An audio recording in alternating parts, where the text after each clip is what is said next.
4 days before Xi Jinping arrived in Pyongyang, Kim Jong Un went somewhere unusual, not to a diplomatic meeting, not to a negotiating table.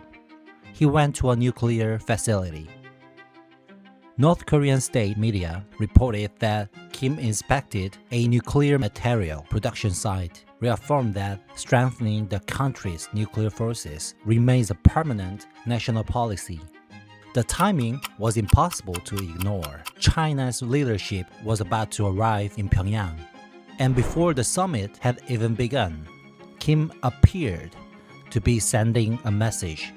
We welcome China, but our nuclear program is not up for discussion. A few days later, Xi Jinping arrived in Pyongyang. Kim Jong Un personally greeted him at the airport. A red carpet was rolled out. Military honor guards stood at attention, and a massive state reception followed. Officially, the summit marked the 65th anniversary of the China-North Korea Friendship Treaty. Both sides spoke about expanding cooperation in areas such as trade, technology, education, and tourism. On the surface, it looked like a successful summit, but there was something unusual about it. One important word was missing: denuclearization. The term did not appear in the public statements released by either side. They may sound like a minor detail. It wasn't. For decades, denuclearization has been the foundation of nearly every diplomatic discussion involving the Korean Peninsula. Whether negotiations succeeded or failed, whether North Korea agreed or disagreed, the word was almost always there, at least officially. This time, it wasn't. And that's what makes the summit was so significant. Kim Jong Un had already signaled his position before the meeting even began. The nuclear facility visit, the emphasis on military modernization, the repeated messaging around expanding North Korea's nuclear capabilities. The signal was straightforward. China is an important partner, but North Korea's nuclear program is not open for negotiation. What's striking is that China did not publicly challenge that position. Beijing had every opportunity to raise the issue. It didn't. Why?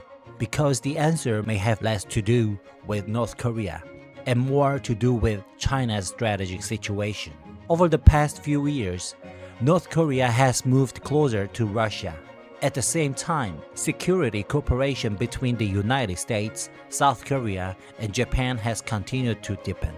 From Beijing's perspective, maintaining influence in Pyongyang may now be more important than publicly pressuring North Korea over its nuclear program.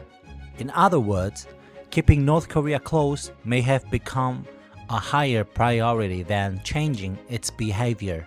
That does not mean China has recognized North Korea as a nuclear-armed state. Its official position remains unchanged. But diplomacy is shaped not only by what leaders say, it is also shaped by what they choose not to say. And the most noticeable silence at this summit was denuclearization. So, what are we actually witnessing? Possibly a gradual shift in how major powers approach North Korea's nuclear program, not necessarily in their official policies, but in their practical priorities. For decades, the goal was clear: eliminate North Korea's nuclear weapons. That goal has not officially changed, but at the summit, nobody talked about how to achieve it. And that may be the most important takeaway, because major shifts in diplomacy are rarely announced. More often, they reveal themselves through silence, one missing word, and perhaps the beginning of a very different conversation about North Korea's nuclear future. Why did China stop talking about denuclearization in front of North Korea? The answer to that question may tell us where Korean Peninsula diplomacy is heading next. I'm based in South Korea, where I analyze developments on the Korean Peninsula. If you found this video interesting, please subscribe and turn on notifications, and I'll see you in the next briefing. Thank you for listening.